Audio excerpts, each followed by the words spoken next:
রাধা গোবিন্দ মন্দিরের উদ্বোধন। শুক্রবার পূর্ব বর্ধমান জেলার কাটোয়া ২ নম্বর ব্লকের বিষ্ণুপুর গ্রামে রাধা গোবিন্দ মন্দিরের শুভ উদ্বোধন করা হয়। অনেক দিনের আমাদের ইচ্ছা বা আমাদের গ্রামবাসীর সকলের অনেক দিনের ইচ্ছা পূরণের জন্য আজকে আমাদের এখানে গোপীনাথ বা রাধার জীবনদান প্রতিষ্ঠা বা মন্দির উদ্বোধন সকলের সহযোগিতা বা জন্য। এই উপলক্ষে হরিনাম সংকীর্তনের মধ্য দিয়ে শোভাযাত্রা বের করা হয়। এই শোভাযাত্রায় অংশগ্রহণ করেন মায়াপুর ইস্কনের প্রভু, বিদেশি ভক্ত সহ এলাকার মানুষেরা।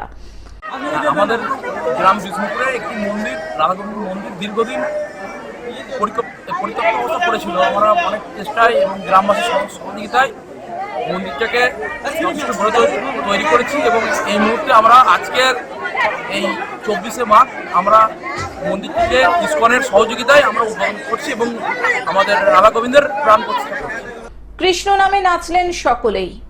এদিন নতুন মন্দিরে রাধা গোবিন্দের প্রাণ প্রতিষ্ঠা করা হয়। মন্দির প্রাঙ্গণে হোম যজ্ঞের আয়োজন করা হয়। এই উপলক্ষে প্রসাদ বিতরণ করা হয়। এই অনুষ্ঠানে আসা সকল মানুষকে ভাত, ডাল, তরকারি, পায়েস খাওয়ানো হয়। নতুন মন্দির কমিটির সদস্যরাও উপস্থিত হয়েছিলেন। নতুন মন্দির হওয়ায় খুশি সকলেই। যাতে কৃষ্ণ ভবনামিত সংঘ তথা ইস্কনের পক্ষ থেকে সকলকে জানাই শুভেচ্ছা। আজ এই বিষ্ণুপুর গ্রামে সুন্দর একটি মন্দির শিব বিগ্রহ স্থাপন করা হচ্ছে। শিব বিগ্রহ স্থাপন করা হচ্ছে, শিব বিগ্রহ এখানে রয়েছে, আপনারা দেখুন। শিব বিগ্রহের নামকরণ করা হয়েছে রাধা গোপীনাথ। তার কালকে চক্ষুদান হয়েছে, আজকে এখন হবে তার যজ্ঞ এবং তাকে অনেক রকম বিবিধ উপাচারে পূজা হচ্ছে। একদম মায়াপুরে যেভাবে ভগবানের সেবা পূজা হয় সেইভাবেই সেবা পূজা হচ্ছে।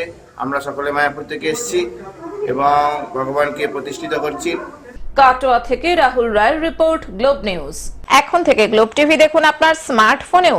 গুগল প্লে স্টোর অথবা অ্যাপল স্টোর থেকে ডাউনলোড করুন গ্লোব টিভি লাইভ অ্যাপ। এছাড়াও জিও টিভি অ্যাপ থেকেও দেখুন গ্লোব টিভি লাইভ।